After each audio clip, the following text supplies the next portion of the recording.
Sound is. And we're back for another episode of everyone's favourite Ouzo-based podcast. Ready for another big one, Nick? I am, mate. Certainly. Like always, I love this. How many Ouzo-based podcasts do you reckon there are? Who knows? I'd like to say there's only one. A quick Google search proves that there is only one, mate. We're lucky. There you go. We're the original and the best. Oh dear, look, we've had some great episodes lately, haven't we, mate? We have, and they keep on coming. Like there's endless stories of us talking about our heritage and True. Famous Greeks out there. Yeah, well, today's going to be absolutely no different. We have another unique person to talk to, and we're so proud to have our first military man here in the distillery with us, Nick. I think we need to be on our best behaviour today because the man we have sitting across from us is the Director General, Littoral and Head of Warfare Community for the Australian Navy, would you believe? That is huge. And you can tell he's military because he turned up on time. He did. We said 12:30 and the door knocks as soon as the 12:30 struck. Is that the first one? First one on time, I think, out of 22 episodes. Fantastic. Well, look, he graduated from the Australian Defence Force Academy in 1991 as a distinguished graduate with a Bachelor of Science honours in Oceanography. As a junior officer, he served in HMAS Perth, HMAS Hobart, HMAS Brisbane, HMAS Sydney, HMAS Anzac and HMAS Stewart.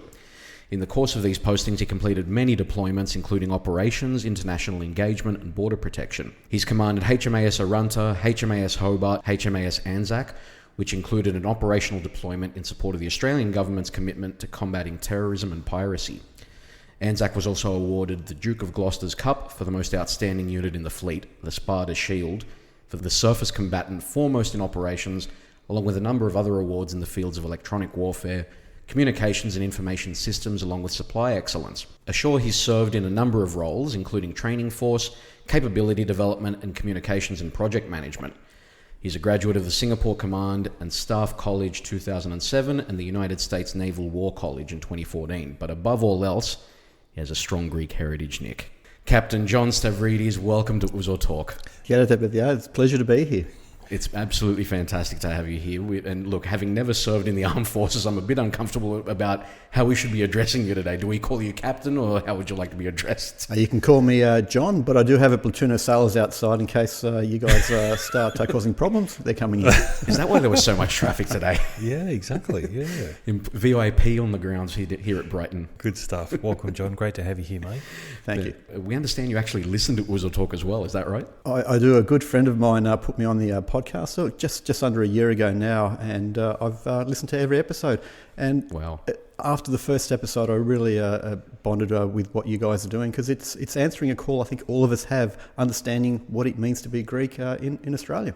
Fantastic. Wow. Have there been any highlights for you? I mean, we don't like tooting our own horn here, but we want to hear what's resonated with you. Can I first start by saying how humble I am being here, because you've had quite a few amazing people. So I feel like I'm a bit of an imposter here, but certainly happy to answer any questions. But look, starting with Mary, George Ellis, Peter Manaus, just fantastic people, and quite envious of Peter and his work and Mnyazoi, and I'm very keen to get an introduction after this and hopefully be captain of his beautiful yacht one day. Oh, geez. How Definitely. good would that be? Yeah, look. That'd be a gig. Great gig, actually. I think he's just gone overseas again, but look, he'll be back, and hopefully he can get a boat here. Maybe. As long as he's not wearing his Speedos, we're okay. That's my only request. We've had two requests when we talked to Peter Manaus. No Speedos, and at least put a shirt on. Oh, yeah.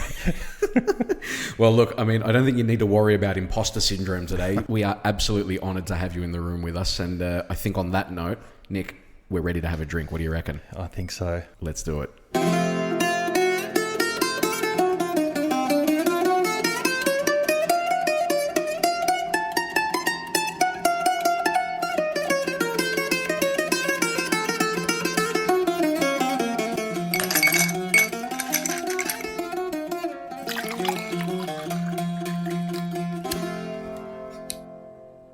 Yamas, παιδιά. Welcome, John. We're drinking a few different things today. Everyone's sort of gone their own way with this. What have you got in your glass today? I've just topped up with Bilava, Ouzo. So we're back to Ouzo. Yep. We've run out of Plomadi. Yep. We've got Bilava. Not a bad drop. Yep. However, we've had a shot of Tsipro already. So the sad thing is, Tom, we're coming to the bottom of our alcohol level. So we need to stock up somehow. We need to stock up, yeah. Well, I think we need to head over to Millerways or at very least call Nick Andriatakis up and and say, what else can you recommend, mate? Yeah, I think so. We've had the last of the Tikwadia as well. So yeah. And John, you've got something from I understand your mother's home island in your glass today. Yeah, you've obviously done your research. So you've got some Samos Ouzo here, and I've only ever known Samos for its wine, which is obviously quite nice, a white muscat. But you've given me a nice Samos Ouzo, and that's where Mum's from, Samos. Yeah. And there's a big history with the island of Samos, going back to antiquities. And happy to bore you with any stories. I have been there many, many years ago, but it's got a great military and naval history. Yeah, right. Wow. And before we started, we did have a shot of Tikwadia as well, compliments of our friend Nick, which you know very well. I was lucky enough to meet Nick about 5 years ago when I was the commanding officer of HMAS Watson, and he's from the eastern suburbs, and he graced us with his presence. We've got a lot of things in common. Yes, wine's one of them, but also a love of cars. And I met him at HMAS Watson, and he's always been very kind. He's a good man. Well, very good. Obviously today we're going to be talking about a lot of military sort of history and whatnot, and the connections that we have. Greeks have a very strong connection with the Navy and with the sea in general, don't they, John? That's exactly right. And it comes from, as I said earlier, from antiquities.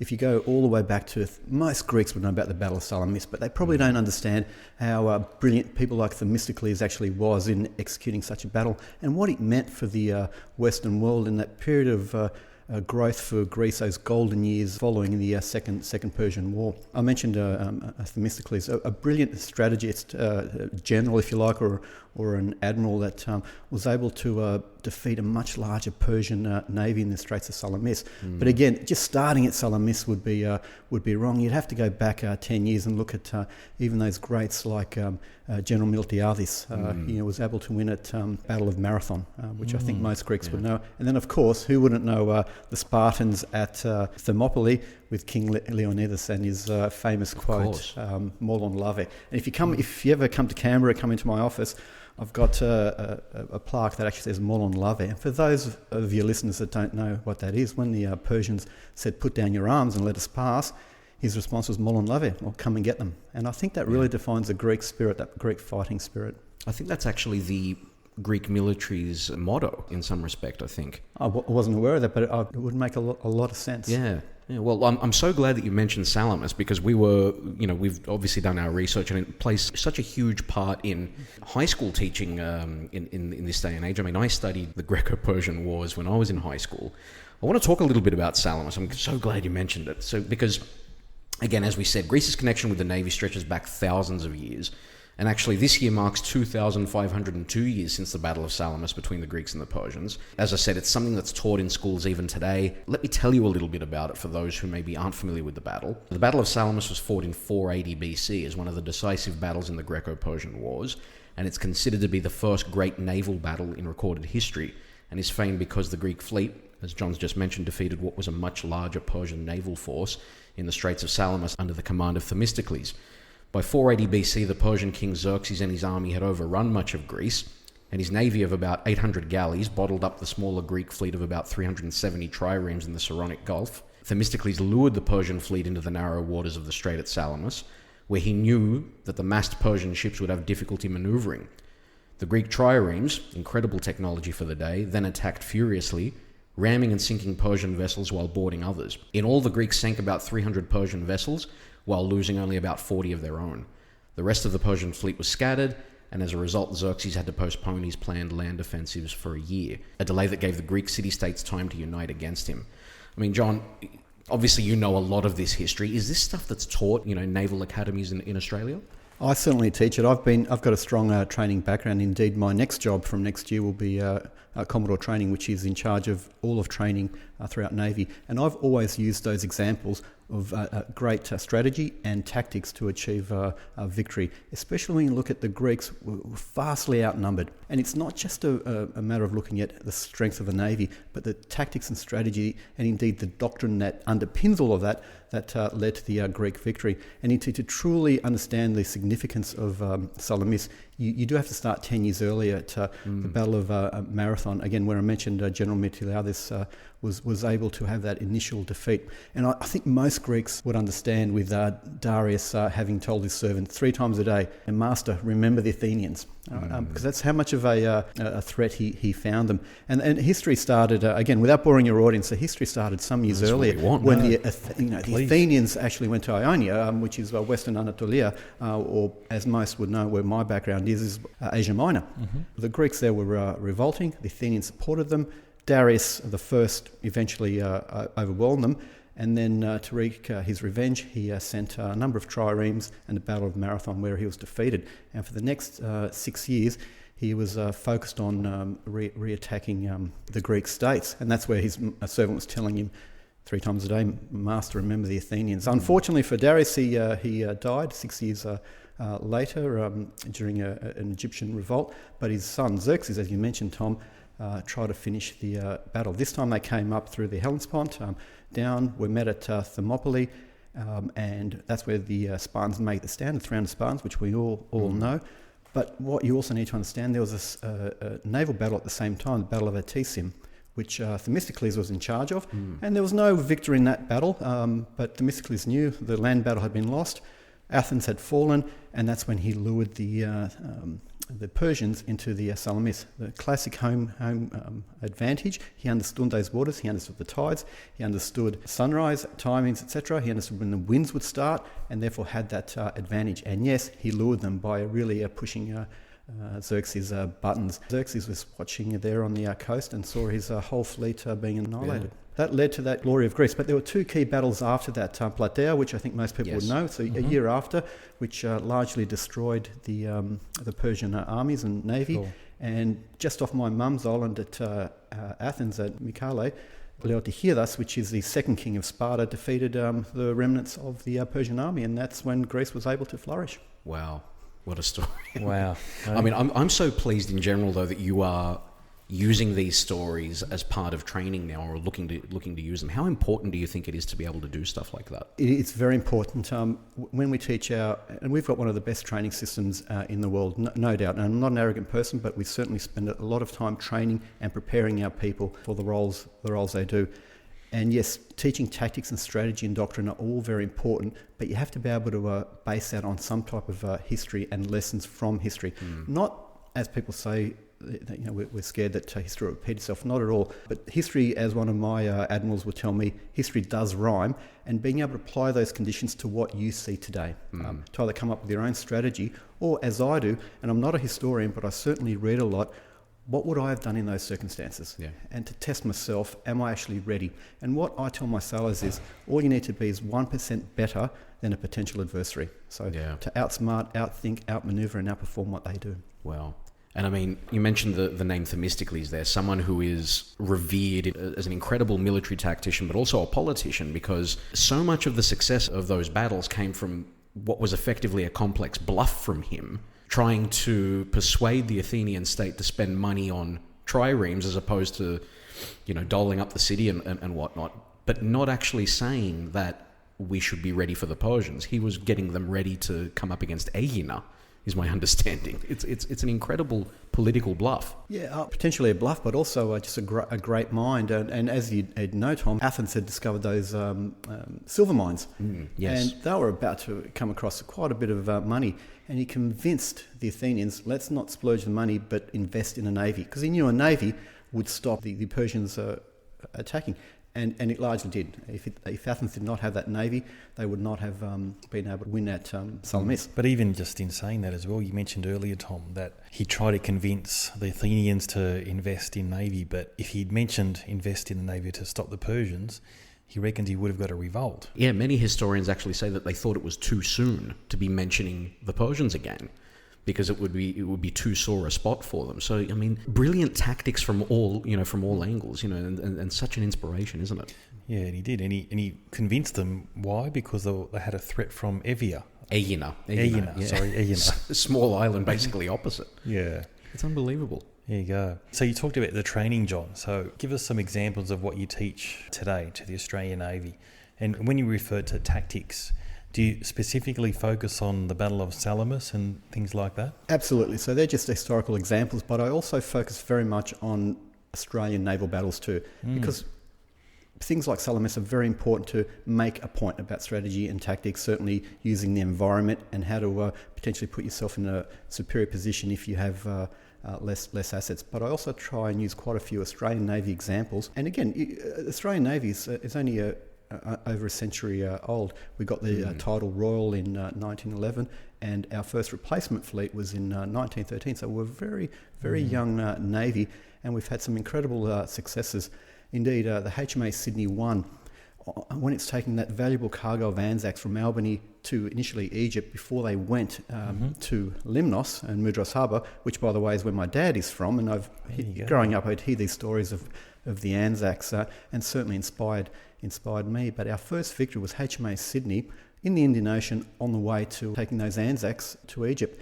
And they'd come across a German cruiser, the Emden. It's a wonderful story. The Emden had gone to Cocos Islands to destroy a communications tower, which they did. And look, on another day I'll tell you the full story. But the German raider party went to shore, found the communication station, which was also where they stored the island Scotch, their whiskey.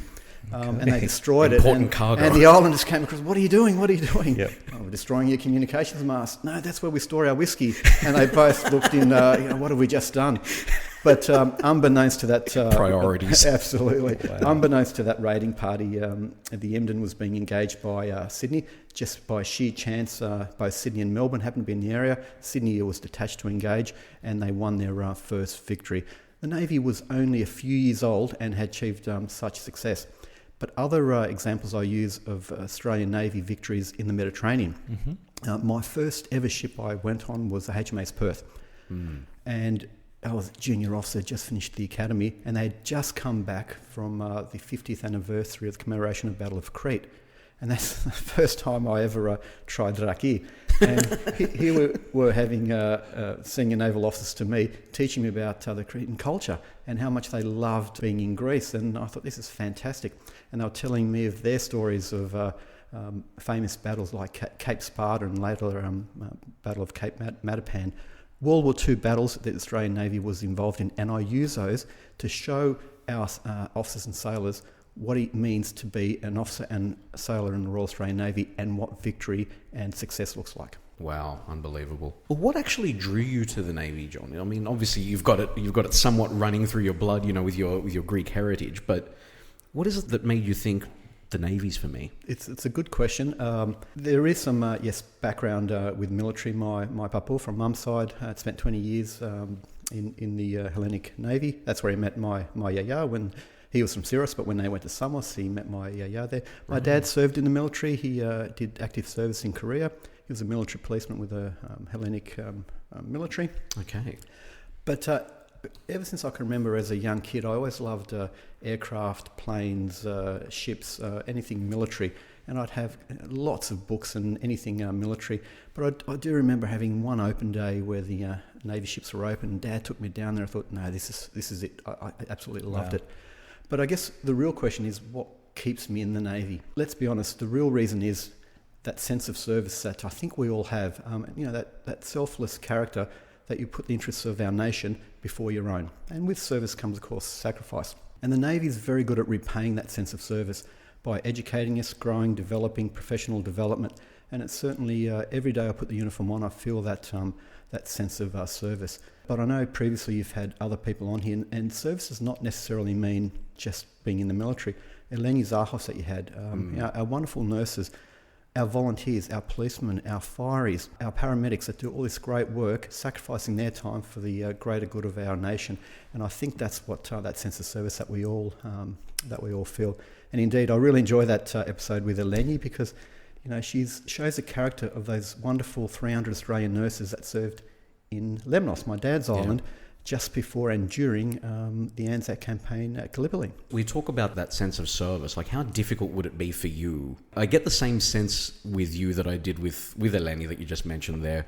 It would be hard for you, I imagine, to remove yourself from the Navy because of that sense of responsibility. Would that be fair to say? Yes, but we all eventually have to retire, but you still can serve in other ways. And certainly you can help your kids at school through the community, helping our elderly, volunteering. People say you never actually really retire from the Navy, and you can also continue contributing. But that sense of that service that you get certainly keeps me wanting to be in the Navy. But can I say I've been in the Navy since I left school, so without aging myself, over 30 years. Yeah. But most people do a few years, get their trade, get their education, get some life experience, and then move on to other careers. Some even come back after a second career. Is that a common theme, though, in the Navy, to have a long career? Once you start, you sort of never leave? No, not at all.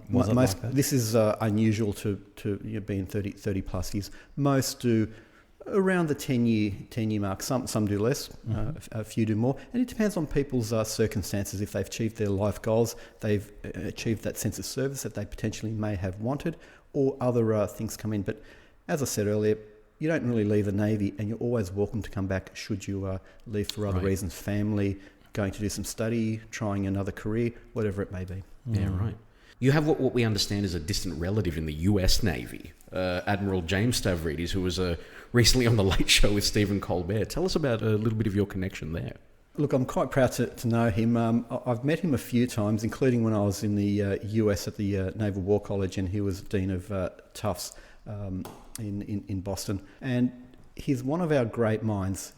He's an accomplished naval admiral, 4-star admiral. He was in charge of NATO, his final job in the United States Navy, but he's also one of the greatest minds and strategists.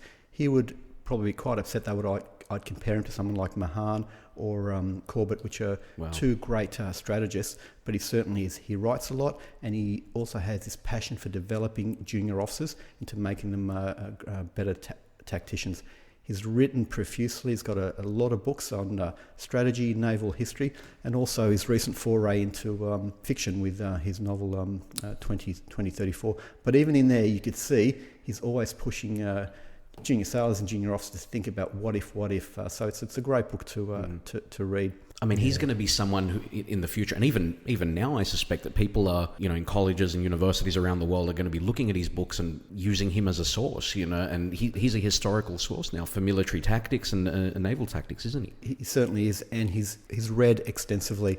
And what I love about some of his books, like the Leader's Bookshelf, is if you don't have time to read the books, or you don't have time to do Wikipedia, read one of his books and you'll be a master across many subjects very, very quickly. And he's very generous with his time. Wow. So a 4-star general, tell us what that entails. So he's a 4-star admiral, which is a full admiral. And just to get a sense of perspective, after 30 years in the Navy, I'm what's now in star ranks a 1-star. A Commodore, the US would call that a rear admiral, lower half. Then you have 2-star. The head of our Navy is a 3-star admiral, Vice Admiral Mark Hammond, and the head of our Defence Force is a 4-star general. So that's a level that we're talking about. And that was his last job for Admiral Stavridis, in charge of NATO as a 4-star admiral. Is there a close family connection with him, or is he sort of distant for you guys? Yeah, so with a surname like Stavridis, I've researched it. It means son of Stavros. It's not an uncommon name. It's not one of the most common Greek names. Yep. Certainly not uncommon. But we've traced back our heritage to Western Anatolia, so Asia Minor, which a lot of Greeks have come from. Do you know what town that is? No, I don't. Okay. That's what we're trying to work out. But we believe our great-grandparents came from the same area, moved to Thessaloniki, and from there my great-grandparents moved to Limnos. That's the link. So that's where we think we've come from. And did James's ancestors do the same trek, or did Absolutely. They go to the same I believe they went to Thessaloniki, but from there I'm not sure where they went after that. But I do know his father, who was a colonel in the US Marine Corps. James, like me, was born locally, him in the US and myself in Australia. Okay, so just back to you, mate. So your rank is a Commodore, 1-star admiral. So what does that entail? Commodore. So in the Australian Navy, Commodore is a star rank, the 1-star. What does that mean? It's to put in perspective, it's one rank above captain, or for your Greek audience, a pliarchos. So if anyone listening in Greek, archipliarchos is my rank, which is a 1-star, or as we say now, Navy, a Commodore. And to get an understanding, a commander, so an antipliarchos, 3 stripes on your shoulders or your sleeve, depending on what uniform you're wearing, is generally the captain of our ship. So when I say captain, it's a rank, but it's also a position.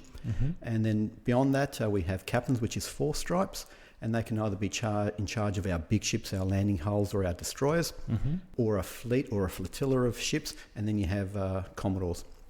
And Commodores, in my case, my current responsibility, head of Navy Warfare Community, where I'm responsible for looking after the technical mastery of our sailors and officers, making the best they possibly can be in their education, exposure and experience in their technical trade. We also look at social mastery, we also look at mariner mastery, but my real focus is on that technical skill.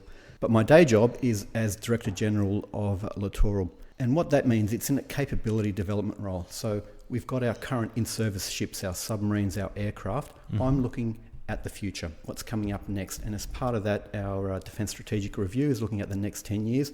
And my focus is on the littoral environment, so patrol boats, mine warfare, mine hunters, military geospatial, military survey, our maritime combat support vessels, and the like. So you're focusing more on the technology piece coming in the future and how we're going to manage that.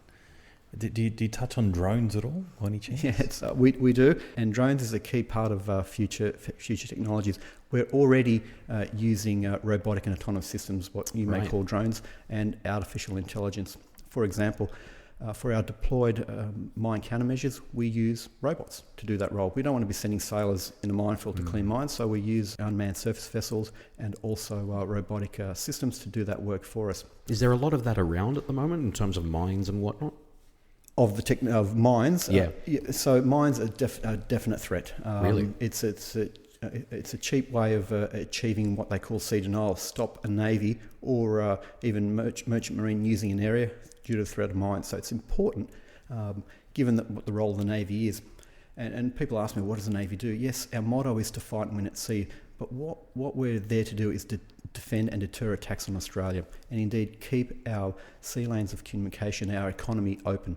98% of Australia's trade comes by sea, and you need a strong navy to keep those ports open, but also to assure our sea lines of communication, and, if required, stop another adversary from impeding our ability to trade worldwide. What about submarines? Is there someone like you looking after submarines and the sort of technology that needs to be brought into the Navy moving forward? Absolutely. So submarines is not under my remit. There are 5 capability programs in the Navy. I run 2 of them, which I've already mentioned, but we have service combatants and aviation. Another one is submarines. But the submarines is really split into 2 areas. We've now got our nuclear task force, which is looking at that AUKUS, the move to acquire nuclear submarines for Australia. And when I mean nuclear submarines, nuclear-powered submarines, not nuclear-armed submarines. Right. And the reason that's important is submarines are very, very quiet. They're stealthy, and they can achieve quite a large leverage effect if you understand for their size what they can actually do. But a diesel submarine, as quiet as it can be, has 2 problems. It's rather slow, and it also has to surface every so often, i.e. come to the surface, get in there and recharge its batteries. Right. Nuclear is only limited by food. That's it. It can make its own water, its own air. Wow. So it's a range of its people as opposed to submarine. It can stay submerged indefinitely. What, for a year? Who knows? As long as depending on what the role of the submarine is. Wow. And that's why they have such a strategic deterrence effect, because it's really hard to find them. Look, I just want to take it back. So December 2016, you commanded Australia's first Aegis destroyer, HMAS Hobart. Tell us what that felt like. It was a real honour. So I was lucky enough to have commanded 2 Anzac frigates before that, very, very capable ships. And look, I was lucky to get 1 command and blessed to get a 2nd command. But when I got the call from the Admiral to command Hobart, which is our first Aegis destroyer, it was certainly a real honour. These are very, very capable and lethal ships. And central to their success is not just the size and the weapons they have on them, but the Aegis combat system. And a combat system is really a computer system that manages all your sensors, your radars, your optics, and your weapons. And it helps the tacticians or the strategists in the ship achieve those effects. The speed of modern warfare is such that we can't react as quick as a missile or a gun. So we actually have our sensors, our radars, electronic warfare, our optical systems, our sonars, and the Aegis combat system helps us program that to automatically respond if required. But we're ultimately in control. So we program the system to respond under certain threats. And the real core of the warfare officer is understanding when that paradigm's changed and when you need to reprogram your system. Okay, so who's making these things? Is this primarily US technology, or is some of this even being created here? Really good question. So the Aegis combat system is US, made by a company called Lockheed Martin, but it also integrates with a lot of other systems and sensors and weapons, such from Raytheon.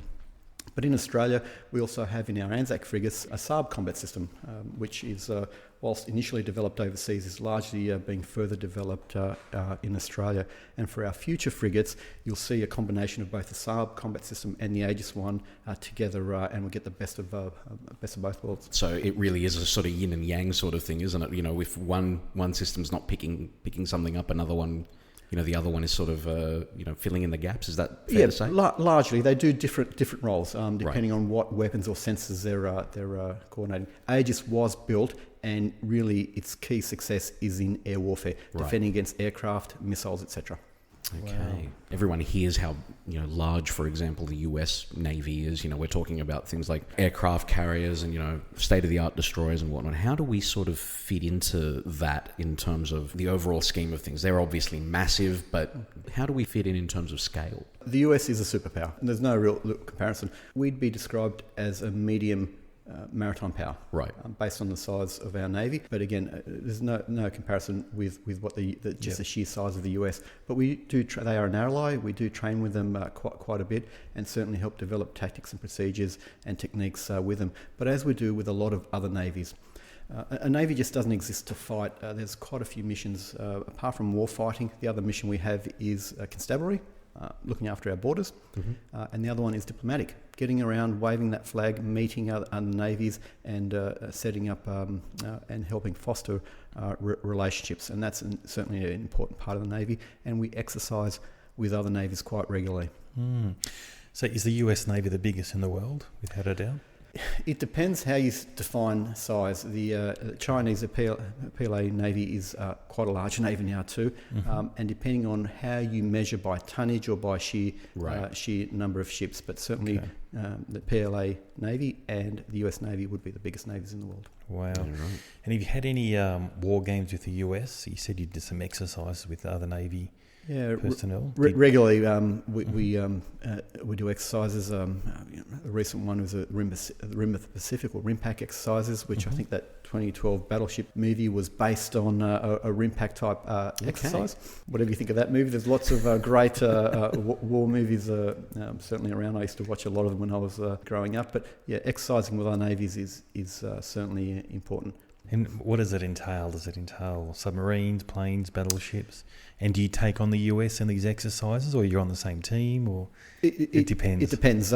We always have a red force, an opposition that we train against. And certainly when I was a commanding officer, I would put my best and brightest on that red team to get them to think as a potential adversary or an enemy would think, and therefore to test our own tactics, techniques and procedures. So what you'd have is all the navies exercising, and you'd pick a small force or a large force, and you'd make, hey, you guys are the bad team or the red team, and we'll practice against each other. And then after that, we have a whole bunch of lessons learned and update our techniques, tactics and procedures. Wow. Just like being a kid, Tom, playing Cowboys and Indians. Right? Doing things like that, those types of exercises, is that where the majority of tactics and procedures and whatnot are really sort of put to the test, or what other means does the Navy have to sort of get to a state of readiness?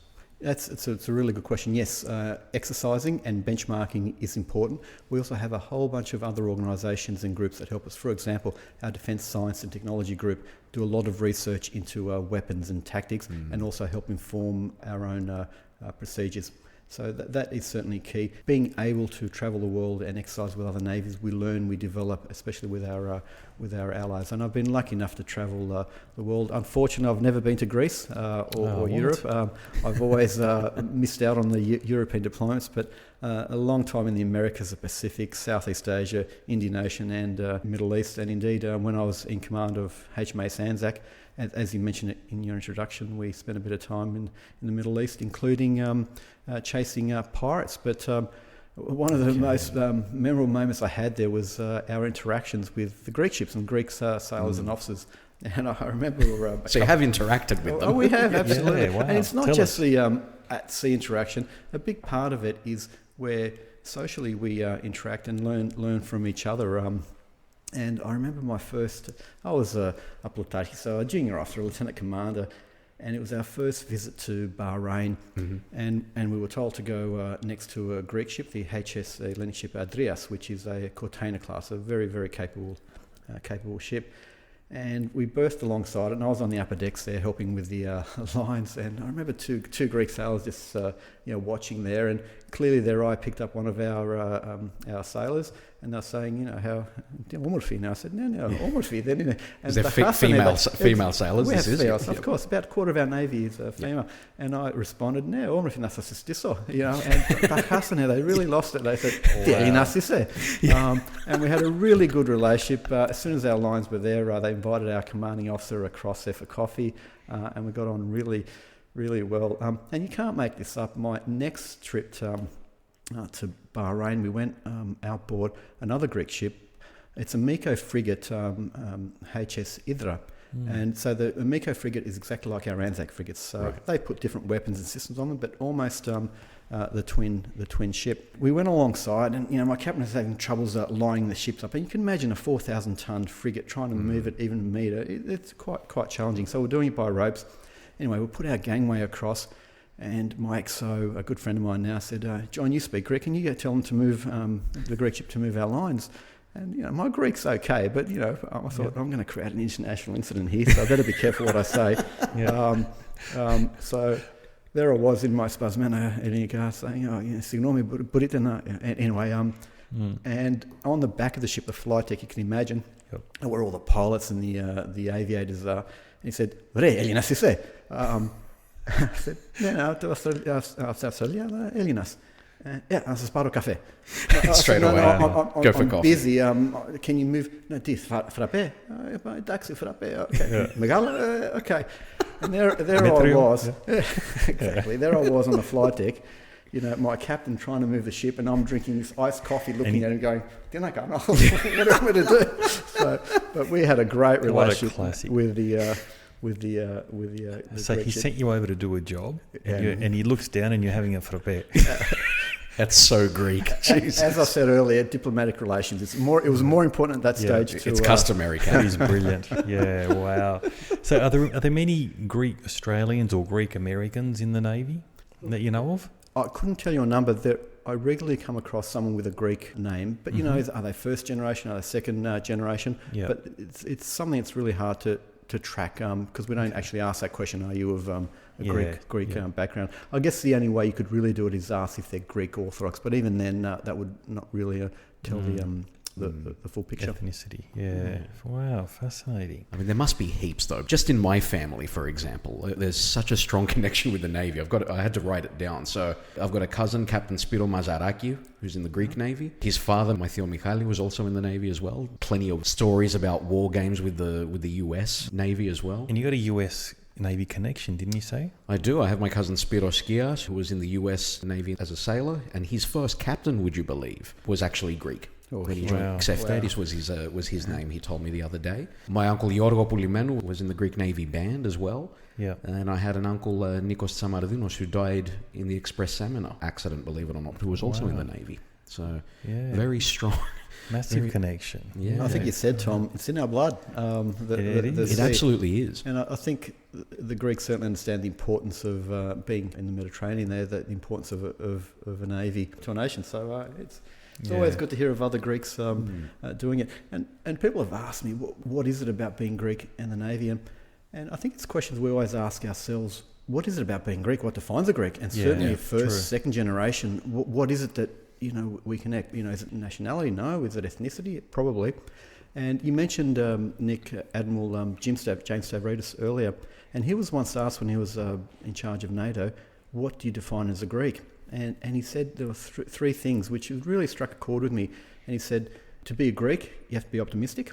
And I think we'll find that a lot of Greeks. he said philoxenia, the love of a stranger is common, and you've mentioned that in previous episodes, and the love of learning. If those three resonate with you, then you're probably Greek, and I think that's spot on. And if the Admiral was here, I'd question the optimism. I think he's probably right on optimism as opposed to hope. Hope is you hope things will get better, but optimism is things will get better. And if you look at the history of Greeks, I think there's a whole history there. But my in-laws are from Cyprus, and my mother-in-law is from Aridepo and Larnaca, and most people may not know this, but that's the town where Zeno of Kidium or Larnaca was from, and he started the school of Stoicism.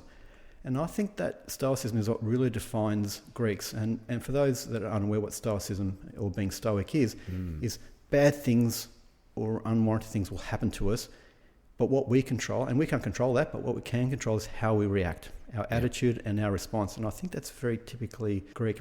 And the other thing I would add to philoxenia is, I think something my parents taught me strongly is philotimo. Yeah, absolutely. That love of duty and doing the right thing. So those 5 things are what I think defines Greek, and what us as now Greek Australians can bring to Australia and teach other people in Australia those great strong values that help you in so many things in life. It's great that you mentioned that, because I want to understand, what was your upbringing like growing up in a Greek Australian family here in Australia? What sort of things did your parents instill in you? I think it's like most first generation Greeks growing up. So I grew up in Elwood. Like I think, I feel most of Elwood is Greek. And I looked at the census data. Elwood's a bit like a Greek island. It's about 20,000 people, and 23% of Elwood are Greek. So 1 in 4 people are Greek. Wow. But what is amazing about that is, in the previous census, it was only 17%. So somehow it's growing. That's unbelievable. So something's attracting. The kids never leave. So whilst I might be in Canberra now, I certainly grew up in Elwood, and my memories there are like most kids, just playing, growing up, going to Greek school, being forced to go to Greek school like everyone else. But there were some great stories even there at Greek school, going to church. And Mum was very, very religious, and she certainly instilled that love of God. To me, it's important. What gives me a lot of my strength is love of God and our orthodoxy. But she certainly taught me that philotimo, the philoxenia, but also I remember something from my dad especially is koraio, or courage. This is something I also teach my sailors and officers in our Navy, and in fact my kids, is the difference between bravery and having courage. The brave person, as I tell my kids, is someone quite rare, someone that does those really hard things. They don't even think about it, they just do it. And indeed, one of our values in the Defence Force, I've mentioned service, the other one is courage. We don't actually ask our sailors or our soldiers to be brave, but what we do ask them is to be courageous. And the difference is, the courageous person is actually quite scared, but they'll still do the right thing, either moral courage or physical courage. So that's what I ask them. You can be scared, but that's okay. Do the right thing. That's certainly something my dad great message. And it puts it in perspective that you don't have to be a special person to do the right thing. Yeah, I guess that's what helps us what draws you and I, people like you and I, Nick, who haven't served in the armed forces, but what draws us to seeing these films, what inspires us in the books that we read and the documentaries that we watch. I mean, you and I have, vast experience in watching things like that. Yeah. Surely that's something that you would draw inspiration from. Yeah, definitely. Look, and just the stuff that you said, John, it just summed it up. We the philotimo, always willing to learn, being optimistic. I think nearly everyone we've had on our show is like that. Yeah. That's why Greeks are so prosperous, but you never hear about it because we were quite humble about it. And the more people we meet, like yourself, John, there's a lot of successful people with Greek heritage because they got those values. We're not good at promoting our own ancestry or our own what we do really well. But however, it does come through in our titles and things and our achievements. So yeah, look, I'm still trying to digest what you just said before. That's just fantastic stuff.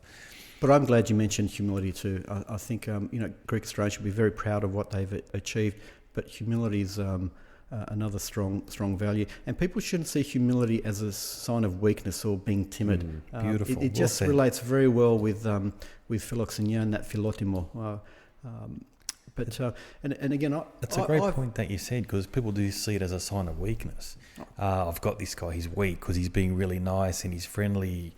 But no, it's our upbringing, it's our nature. That's what we're like. Doesn't mean you're weak or you're a wimp. It's really, I just can't believe you just mentioned all this. Look, absolutely. Again, when I talk to even my family or my sailors and officers of what it is to be in the Navy, what it is to be a young person, whatever it may be, you want to be careful if people tell you, it's in your nature to be strong and heroic. No, look at your values, and your values are what determine how you respond to adversity or whatever may happen in your life. And again, for those that are younger or may have a papu or their parents who are getting elderly, speak to them. They've gone through so much. The generation that came out here, having lived through World War II, and the Greek population in World War II declined quite a bit. I think it was about 7 or 8%. I think 500,000 people died during World War II. Well, 10% of the Greek male population was wiped out. That wouldn't surprise me. Yeah. And there's a lot of reasons for that. And again, most people are celebrated or are aware of 1821 and the Greek War of Independence. But the Greek War of Independence didn't just happen in 1 year and then they were liberated. Some of the islands took, in fact, Ouzo took until, which is only 2 kilometres, for those that don't know, it's 2 kilometres off the coast of Turkey as part of the Dodecanese. It was liberated in 1948. Most of the Aegean islands, including my dad's island of Limnos, was liberated in around 1912, 1913. So it took them over 100 years. Crete, I think 1908, even though it had been semi-autonomous for some period. So it took the Greeks a long time to get independence, and then to find, you've got the Greek-Turkish War of 1919 to 22 and the great population exchange. Yes. But then, to be invaded by the Italians and the Orchidae, they're saying, we just won our freedom. We're not about to give it back. And they fought hard against the Italians and later the Germans. And they found a lot of reprisals from the German. There were a lot of massacres against the Greek population, but also that great famine of 1941 and 42. I remember my mum and dad telling me they were eating seeds, trying to find things in the hills because there was no food. Yeah. And the reason there was no food, the Germans, the Axis powers, were taking resources away from Greece. And there was also that blockade too by the Allies on Greece. And again, one of the reasons that blockade was lifted and lift the famine was the Greek diaspora. People living internationally saying, stop doing this to Greece. And the Allies did lift the blockade on Greece. Another example of Greek diaspora, people living around the world, was a gentleman by the name of Yurios Verov. Now, if you've been to Greece, you may have come across one of the museum ships, the Verov. I think it's currently in Thessaloniki, but it's been in Salamis too. This is a famous ship. So this Yurios Verov, I think it was in Egypt, but of Greek descent, paid for a significant amount of this cruiser. And this was a post-dreadnought cruiser, one of the most modern cruisers, and it almost single-handedly liberated the islands of the Aegean. Kept the Ottoman Navy in the Dardanelles. There was quite a few famous battles, the Battle of Lemnos in 1913, the Battle of Ely in 1912, and it went round slowly liberating all these islands, including my dad's island of Lemnos. And like most islands, it changed from the Byzantines to Venetians, Greeks, and Ottomans. And the story of these Greek sailors going in the island, liberating them, and the Greek kids saying, "Who are you?" And they're saying, "We're Hellenes." And they ask them, "Well, who are you?" "We're Romei." Romei as opposed to the Eastern Roman Empire, right? Yeah. That's how long they'd been under occupation. Wow. Yeah. And so Romei are from Constantinople. They are the Eastern Rome, right? So Rome never actually, the Roman Empire never actually just ended. It under Constantine III, he moved to Constantinople, and it flourished there for another 1,000 years. And that's why you've had so many Greeks in Anatolia, Western Anatolia, even the Bondi up in the Black Sea region. Because I do hear that a lot. We're Romei, we're Greek but Romei. Yep. So that means they're from Asia Minor. Absolutely, the Eastern, and not a historian. This is just the reading I do, because I've been on that journey too, trying to understand where have I come from. What does it mean to be, a first generation Greek in Australia? That Verov is another great example I use of naval and gunboat diplomacy in the Aegean. We mentioned females in the Navy, in the Australian Navy now. There's a great example of the world's first female admiral, and that was in the Greek Navy in the form of Bouboulina, who obviously paid for her own navy. She was obviously a wealthy woman. I mean, is that something that you're aware of, or something that you've sort of taken on board in terms of in terms of your teachings? You know, I'm guessing not, because you're writing it down. No, I'm writing it down because you've sparked my interest here. This is something I want to. So my understanding, and Nick, you can probably look this up while we're talking. But Bubulina, as far as I'm aware, was actually the first female admiral in the world. She was a wealthy woman. She managed to, have her own navy which she paid for. She had the title of a Greek naval commander. There you go. So so she was she went around during the War of Independence and was was single-handedly involved in the liberation of a number of islands, I think, Nick. Definitely, yeah. She was born in Constantinople as well. So she her family was quite well off, and she essentially bought a navy. Looked at liberating, again, it's too much to read, but she was part of the Greek War of Independence and liberated Greeks to the like and islands and so forth. But yeah, interesting story. Yeah, there's a lot to learn. We're quite progressive. Yeah, no, it's a good call out, Tom. Because thank you, Tom. I'm so looking forward to doing some research on it. But it's so important that we do understand as Greek Australians that history. How these are just, I'm guessing Bubulina too, would just be normal people that rose to the challenge. And the question is, what is it? What were those values that helped them rise to the challenge? Absolutely, and come through adversity. And if I might steal that example, I've been asked by the Lemnian Association here in Sydney to speak next month. So October for most Greeks is a pretty big month, right? And when you look at it, why? Orchid Day is a classic, but also the liberation from the Germans in October 1944 was another one. The signing of the armistice against the Ottomans in Mudros Harbour, my dad's island, was also in October.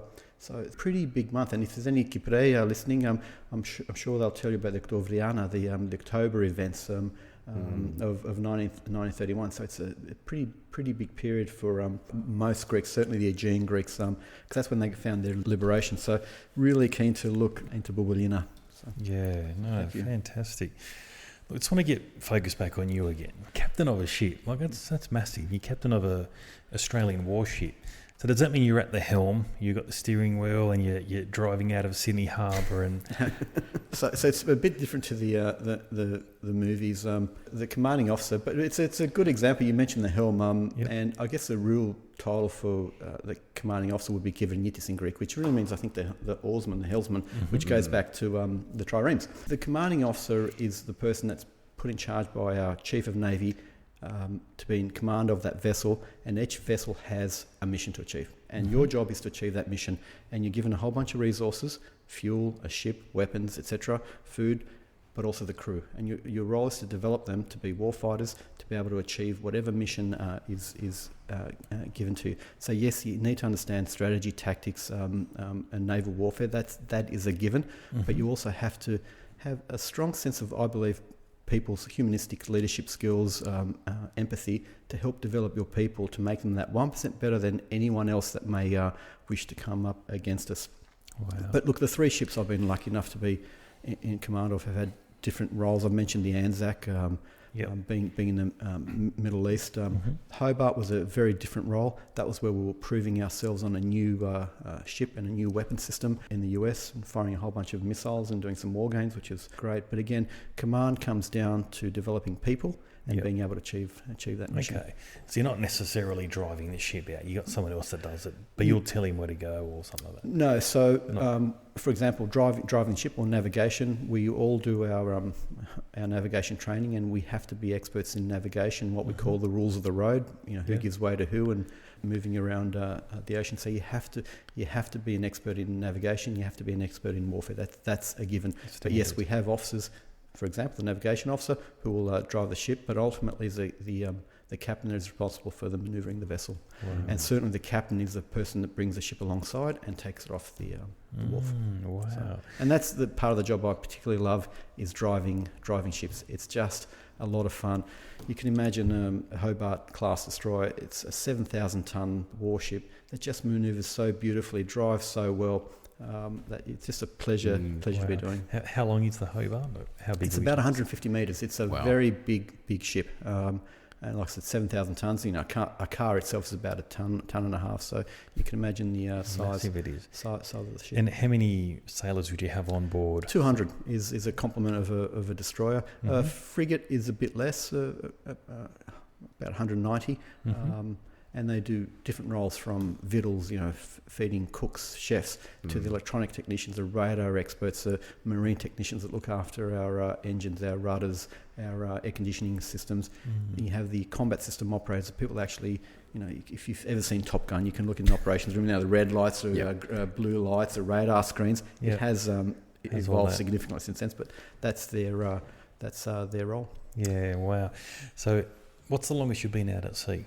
It varies. The longest I've been at sea has been 8 months. Now, that's highly unusual. I happened to be in the Middle East during the September 11 attacks. In fact, it was our last day.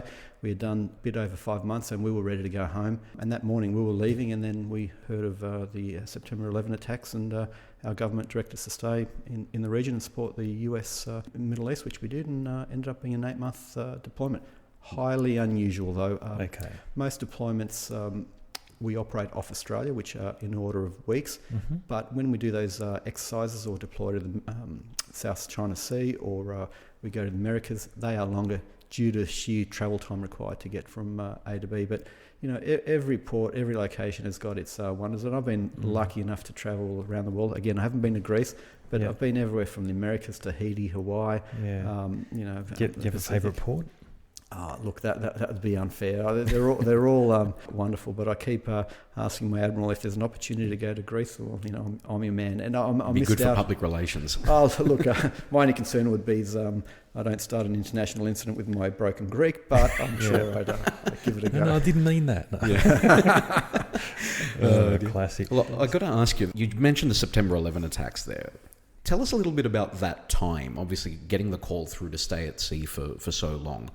What was the feeling around the Navy at that time, thinking, this is real now and we could be called upon at any moment now? Yeah, a really good question, Tom. So we were in the Middle East at the time enforcing sanctions on Iraq. So it was a different world. A lot of listeners may not even remember that time, but you could imagine after the first Gulf War, there were sanctions put on by the UN on Iraq, and we were enforcing them, essentially stopping illegal trade of oil and goods out of their one port. So we're just doing patrols. And then, like I said, after 5 months, we heard the attacks, and the government said to stay there and to support the US. And a lot of it was continuing doing what we're doing, but also our immediate job was just bringing some stability. A lot of people were nervous. You can imagine at the time, is the next aircraft going to be? No, it was just, hey, look, it's probably a one-off attack. Be on our guard. But our real job at the moment is to support our allies, but also bring some stability to the region. Again, navies exist for one purpose, that is to facilitate economic trade, movement of goods back and forth, and having a warship around certainly helps that. I mentioned previously too, the threat of pirates, and it's not swashbuckling, people with patches and swords.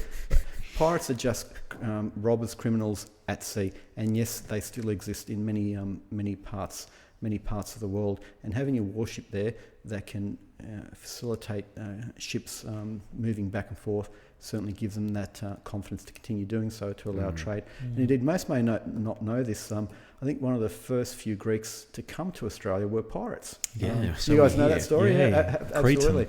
And I came across that story. So 2012, when I deployed to the Middle East to do piracy patrols, I thought I've got to brush up on the history of pirates in the region, and I came across this great story of these Greek pirates. I think 1827 they were captured, and it was one of the few battles that the Greece has actually fought the US. I think it was Cape Doro, where they managed to jump on a British flagged merchant vessel, and they were caught up by a US frigate at the time.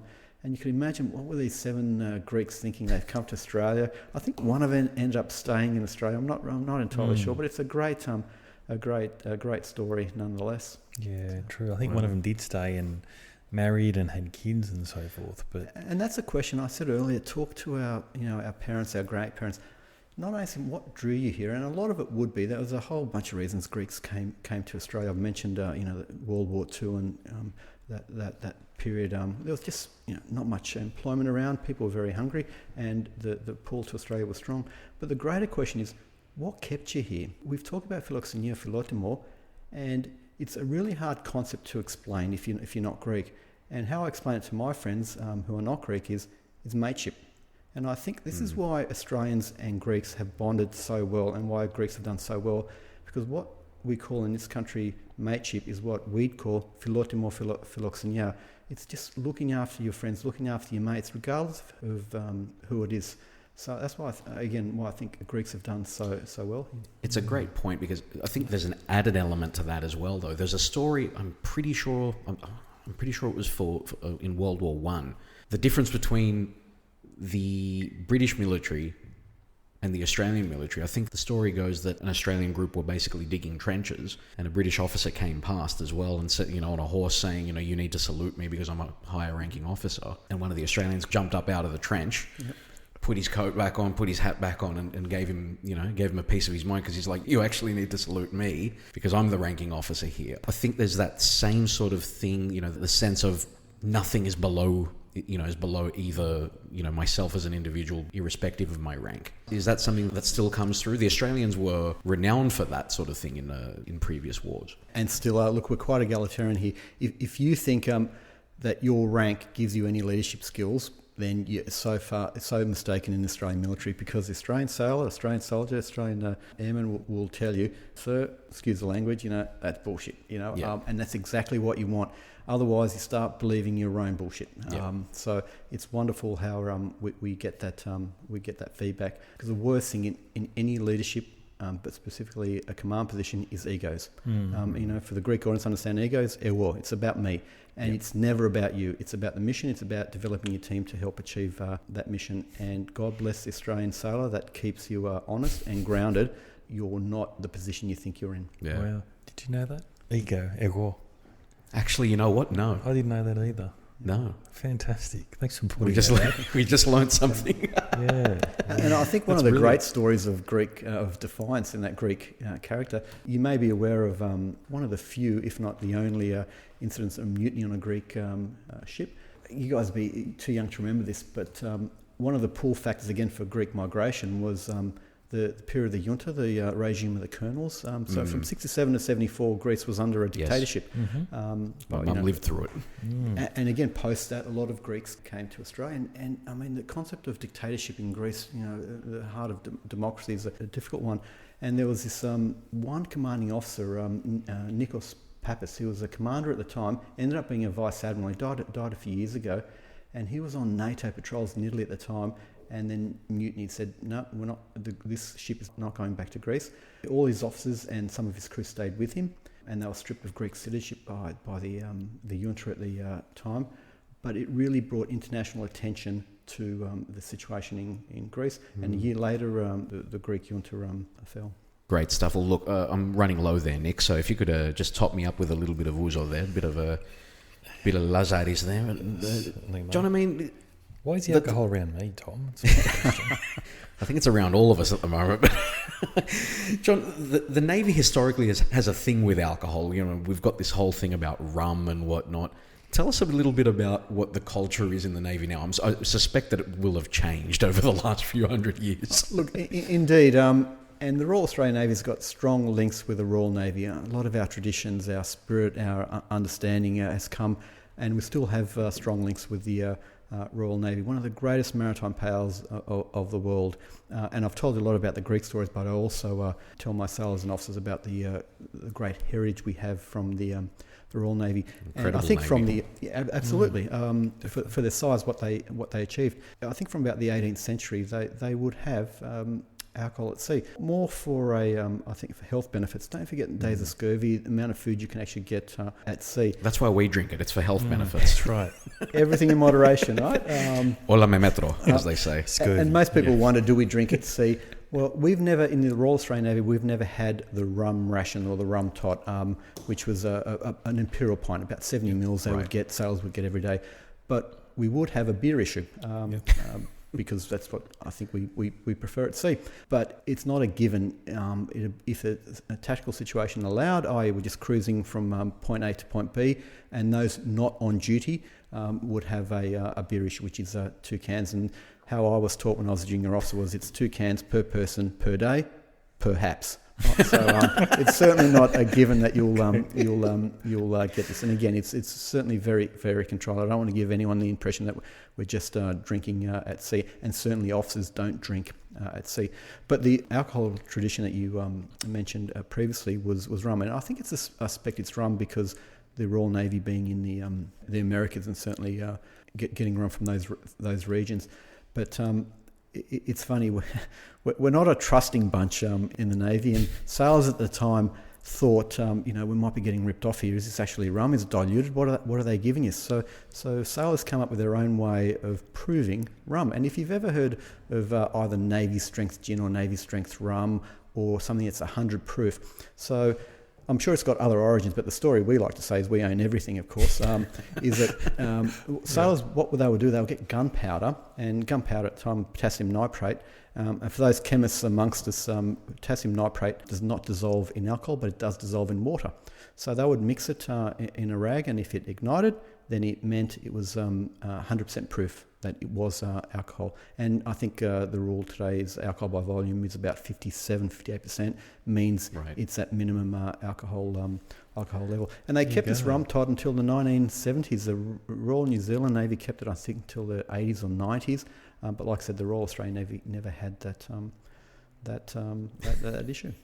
Wow. Well, what's the standard issue beer on an Australian ship? It's 2 cans, but when we're alongside, the officers' mess, the senior sailors' mess have their own bar. But again, it's very controlled for very, very good reason. But, is there a preferred brand? What beer do they drink? VB? It's changing. And if you go into a wardroom today, yes, you'll find alcohol and spirits locked away when we're at sea. But there's also a strong coffee culture too. Ships will have, my latest ship, the Hobart, which was on a Spanish design, came with proper coffee machines. One of the first things we had to do was send some of our staff to get barista courses to work out how to use these machines. So how things have changed. Certainly a strong coffee culture. Fantastic, wow. So you mentioned before HMAS, Her Majesty's Australian ship. Do we have to change that now? It has changed now. It's we're in the course of changing because there's a lot of paraphernalia and things that are actually stamped with Her Majesty's. And such a sad time with the passing of Her Majesty. I don't think we all realised just how much of a strong thing she was for all of us until she actually passed. So yeah, it's now His Majesty's Australian ship. Okay, does it change anything, any emblems or anything in your uniform? More the name, and can I also say our shore bases are also called Her Majesty's, now His Majesty's Australian ship. But the crown, that won't change, and anything that does need to change will just happen over in due course, and we don't have to do anything immediately. Yeah, okay, it's all your training documentation you got to change. Nothing. I mean, that'll happen in due course. Good thing about things like the navies, they just go on. Yeah. Is there anything that you guys actually had to do now that for the funeral or around this event? Absolutely. We all had our National Day of Mourning a few days ago. We sent a few of our Navy to London for the funeral. A good friend of mine was actually there representing the Navy during the period. I was very lucky to be selected. Yeah. Wow. Okay. So you mentioned earlier about pirates. So did you ever encounter any pirates in your trips across the Pacific or the Indian Ocean or wherever you went? Look, we did. I mentioned my first ship, the Perth, and I remember doing our first trip up through Southeast Asia. And I remember our senior warfare officers who really take you under their wing and prepare you, saying, John, you're officer of the watch, the person in charge of the bridge and doing all the navigation, going through, pirate waters. This is 30 years ago now, 25 years ago. And they said, son, here's your 9mm pistol. Make sure no pirates get on the ship. I thought, someone's pulling the piss here, right? Surely there's no pirates, right? Yeah. But again, if you think of pirates in terms of robbers at sea, fishermen by the day and at night. But the best thing you can do in a warship is just show that you're a warship. It's only been a few pirates have been silly enough to try and mess with warships, but. Yeah, I can't imagine they'd be lining up to take a warship on. Well, a couple have made the mistake really? Of trying to take on. Did they try and shoot at you, or not us? This is very smart. I believe it was a European, a European ship. May have been Dutch. I can't remember, or a French ship, which I think is a tanker, but a warship tanker, and I think they saw it as a vessel and opportunistic, and then realised it was a warship that was firing back. So I think they moved away fairly quickly. But my period. doing one piracy patrol up there. Again, it's all about freedom of the seas and trade moving back and forth.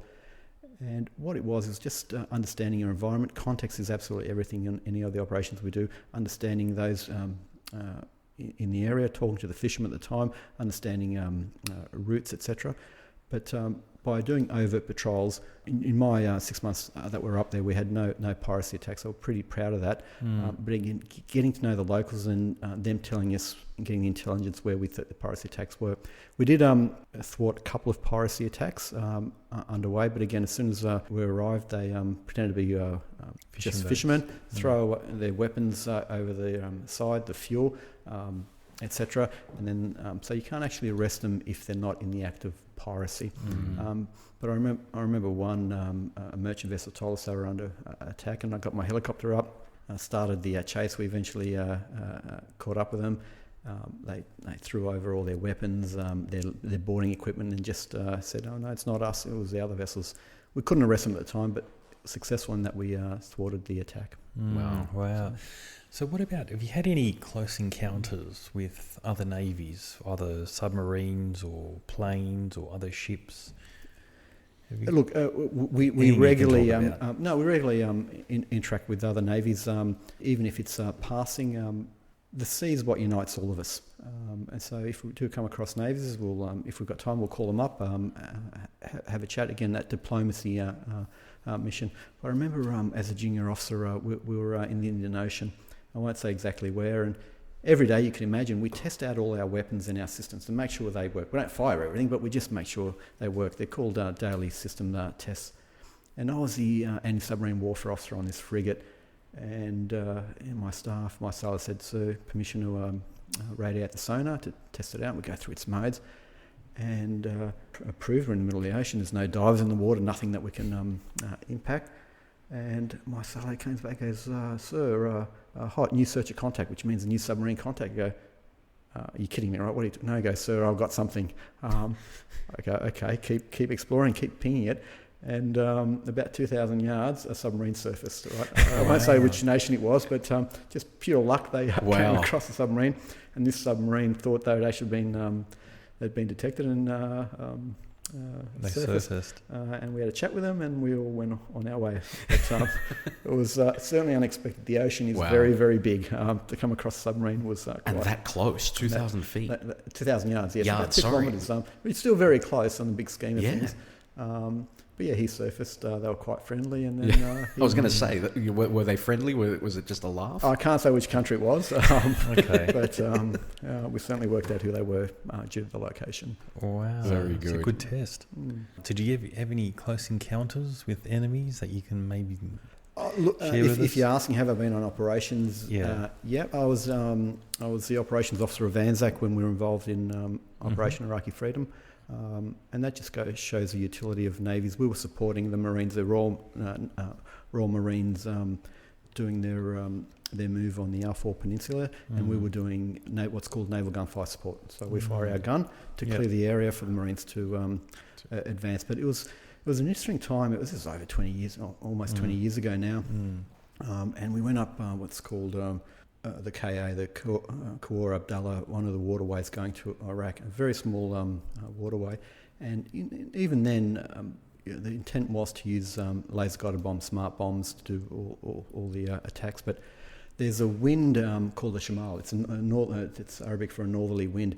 And just before the Royal Marines and Americans went into Iraq, this Shamal came through, and there was just a desert dust storm everywhere. You could not see your hand in front of your so we were ordered to go in, and in cover of darkness we went in and started doing our mission off Iraq. But as we were going up that night, and it was pretty quiet, there was just no one around, but we saw two vessels leaving Iraq, now two tugs, so we called them up and ordered them, go to anchor and we'll inspect you in the morning, which we did, and we sent one of the other coalition Australian ship to have a look. And they said, they're not tugs, it's a mine-laying ship, and guess what? They're missing 3 mines. And I thought, oh, great, we're in the middle of a minefield now. Now, the captain of that vessel told us, no, I haven't laid any mines, but there were still three missing. So we brought a whole bunch of mine hunters in, cleared the area fairly quickly so we can continue on with our with our mission. So you located those 3 mines? Never found them. Okay. So I suspect that tugboat captain never actually laid them because they were just leaving. I think we caught them just as they were leaving to do that role. Wow. So what else is out there in the Pacific Ocean? Have you ever bumped into any lost sailors? We have. Any SOSs? Yes, it's a big ocean. When I was thinking of the captain movie Castaway here. Have you located Wilson? Yeah. Where's Wilson? Certainly haven't located any lost islands or the like. But when I was the captain of Runter with our sister ship, another ship, HMAS Success, which is now decommissioned, we were through South China Sea, through the Indonesian archipelago. We were just a couple of miles apart, and the HMAS Success said, "Man overboard. We're just going to stop and pick someone up in the ocean." And we regularly exercised man overboard, a whole bunch of things, so we keep our skills up. And I was a senior ship, and I said, "Yeah, approved. Let me know when your exercise is completed." He goes, "No, it's not an exercise. There's a man in the water." And I said, "You've got to be kidding, right? The chances in the middle of the ocean finding..."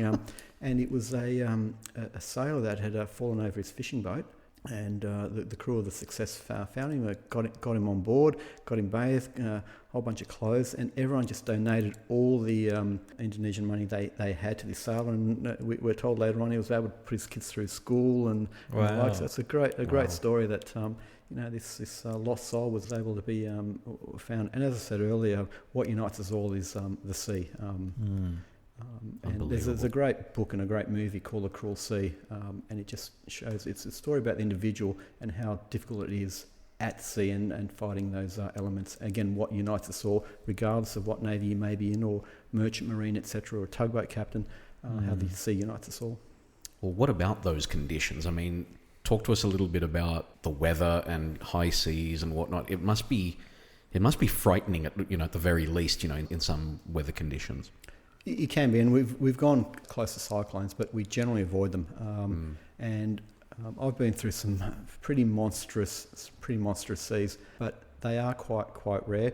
And especially today, my background too as a meteorologist, we know the most efficient ways to get from A to B, and where we can, we'll avoid bad weather. But most of the times, the weather's actually quite beautiful. And some of the most memorable times I have is being at sea on the bridge of a ship. Everything's quiet. You can imagine it's night time. We only have a bit of red lighting just so you can see your instruments. It's completely calm, sea state, what we call sea state zero. Stars by their absolute, their brilliance. And you just sit out there and all you can hear is just the ship cutting through the water. It is such a peaceful time to be at sea, and that's some of the most memorable moments I have of being on a bridge. Wow. Well, Nick, you mentioned something off air earlier. You had a question about, would you ever feel sort of tempted to throw a line in and go fishing? We do. You do? Absolutely. If you've got time. Or a net. There's lots of fishermen on our ships. If we come across a good shoal and we have time to stop, we'll just stop the ship and then go fishing and hopefully have a nice fish meal for dinner. The other thing we do is stop and have what we call a swim-ex. Just get our boat in the water and people jump off the ship and go for a swim. Warm. So I've noticed on there was a clip on YouTube where a couple of sailors jumped off. I'm pretty sure they were sailors in the middle of the ocean. I think that was an aircraft carrier. I think I saw that one as well. And then a shark appears out of nowhere. And then there's a guy on the gunner, and I think he started to shoot at the shark. I haven't seen that YouTube clip, but we do take precautions. Believe it or not, there's a risk calculator, so you know the risk of sharks depending on temperature, where you are in the world. And if we think the risk is manageable, we'll stop. We'll have that swim-ex, but we'll also put our 2 sea boats in the water. And yes, we'll have gunners manned up, ready just in case there is a shark. And no, we're not out there to kill sharks, right? Yeah. But we may fire warning shots if we see them. But the aim is, if we do find a shark in the area, we get out of the the water. It's their domain, and you have to respect it. I certainly remember as a junior officer, one of the first times we had a swim-ex, and I'd never come across. I thought it was fantastic. We're just going to stop on a destroyer and go for a swim.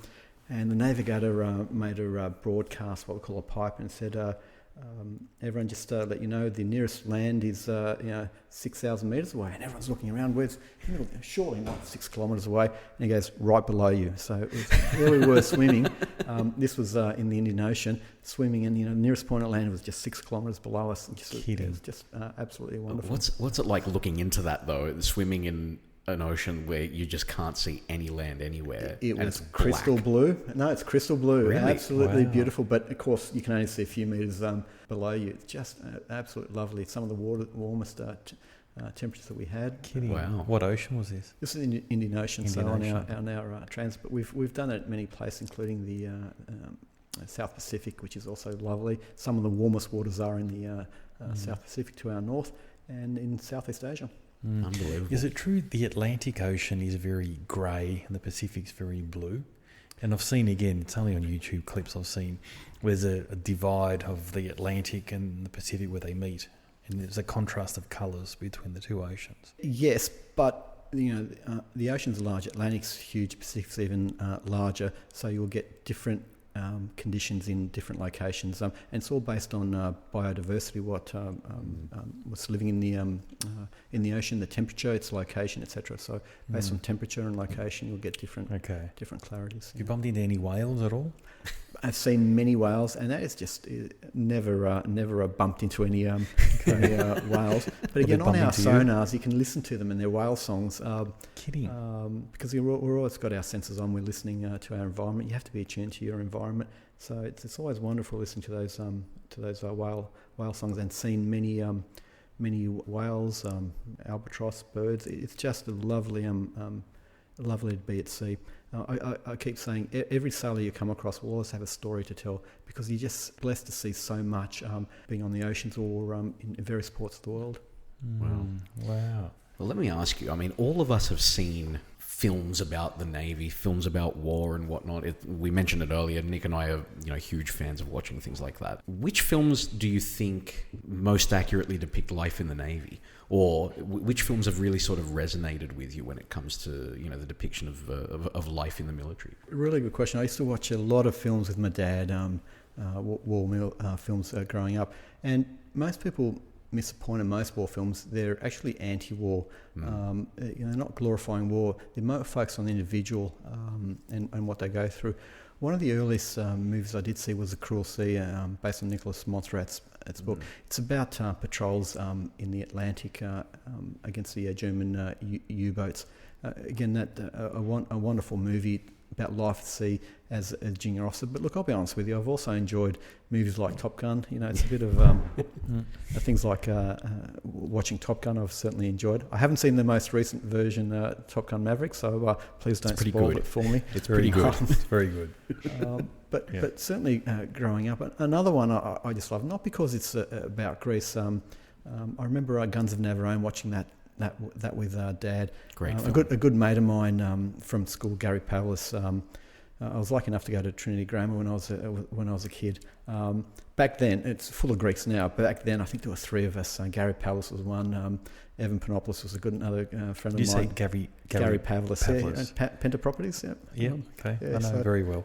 He and I went to the same school. We laughed. We did cadets together, but Trinity now is full of Greeks, which is a good thing. It's a very, very good school. And I remember watching that movie, Guns of Navarone, which is primarily about the Dodecanese campaign and the island of Leros, which Gary, my friend, is from. And one of the scenes I still remember, and if you've seen the movie, it shows, we've talked about Philoxenia and Philotimor, that Greek wedding scene where Gregory Peck and the British Special Forces turn up to the wedding scene, and they sing that movie Yalor Yalor. And for those that do not, and most regions in Greece will have their own version of Yalor Yalor. I know you're from Corfu. They have their own version about the Epdanians, so the Eptanese. Everyone knows the Dodecanese, but the Epdanians are the Ionian Islands, which has got a great history. And Christine Douglas does a great song about those islands. And another movie I particularly enjoy is Captain Corelli's Mandolin. One of your neighbouring islands, Kefalonia. Which is pretty accurate, apparently, when it comes to the relationship between the locals and the Italians, and then with the Germans as well. Yeah, a tragic story. In that period where Mussolini was ousted, and the Italians had a choice. Do we go back home? Do we lay down our arms and give to the Germans, or do we fight? And you talk about those values. They built bonds with the Greek community at the time, and they chose to fight. And not only I think 1,000 of the 33rd Division were killed during the fight, then 5,000 were massacred by the Germans, and this happened on other islands too. And then, as fate has it, when they were prisoners of war transiting back, their vessel was sunk by an Allied submarine, so another 3,000 died. So, it's a tragic story. But certainly a wonderful movie. But getting back to the Battle of Leros as part of the Dodecanese campaign, great movie about the guns of Navarone, and it was all based on Alistair MacLean's book. And I believe the guns, whilst fictional, Navarone's not an island, as you know, but I believe it was based on Crete. And again, it's another part of our national history. I've mentioned Orchidae, the battle for Greece. And again, the Australian Navy was heavily involved in evacuations, not only in the battles for Greece, our wonderful troops, the Second Anzacs, but also we had a number of ships involved in evacuation of Greece, then to Crete, and then the Battle of Crete itself. So wonderful stories that we can all learn from. Absolutely.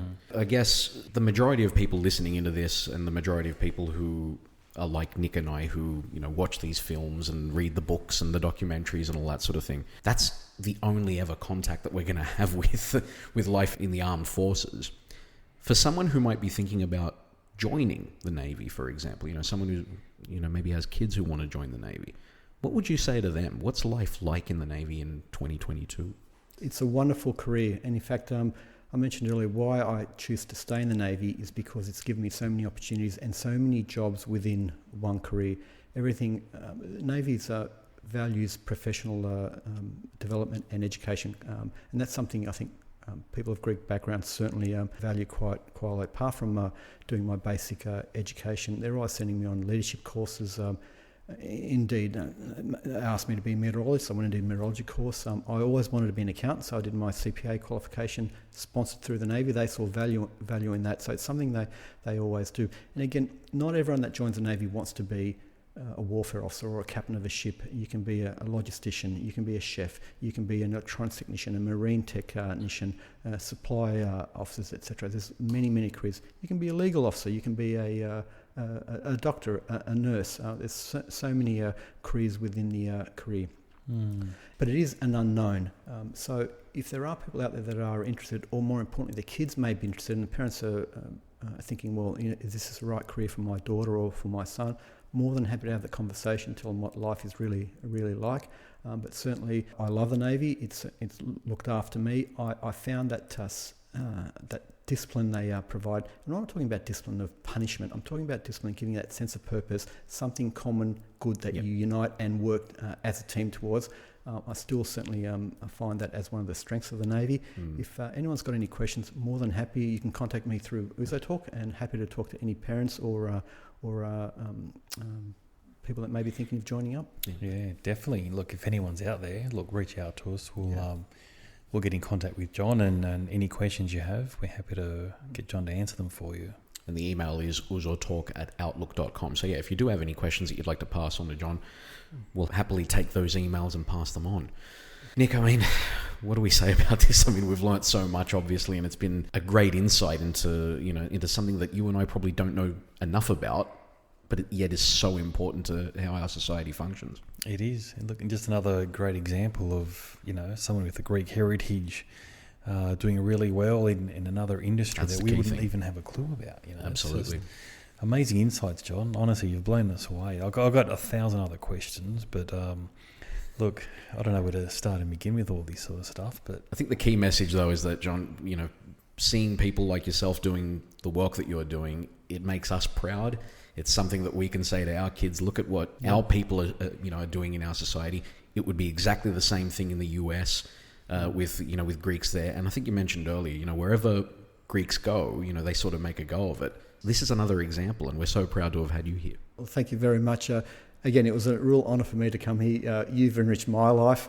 Listen to your podcast, listen to all those other wonderful Greeks that do such amazing things. And again, I just see myself as one of those other Greeks doing a lot of good things as you guys are too. Thank you. Well, please keep doing it because, as I said, it's inspirational for us. It's inspirational for our kids. Definitely, mate.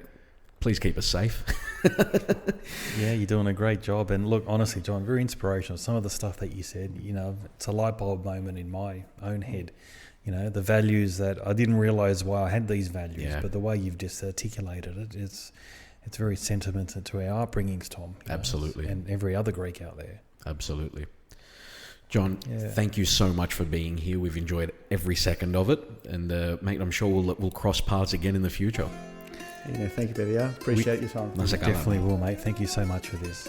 Fantastic. Well, look, the email is ouzotalk@outlook.com. Follow us on social media @ouzotalk on most social media platforms or @ouzo_talk on Instagram. Nika Thanasiou, thank you very much, mate. Tom, champion, you're a legend. Thank you. See you next time. Ακολουθήστε μας στο Soundees, στο Spotify, στο Apple Podcasts και στο Google Podcasts.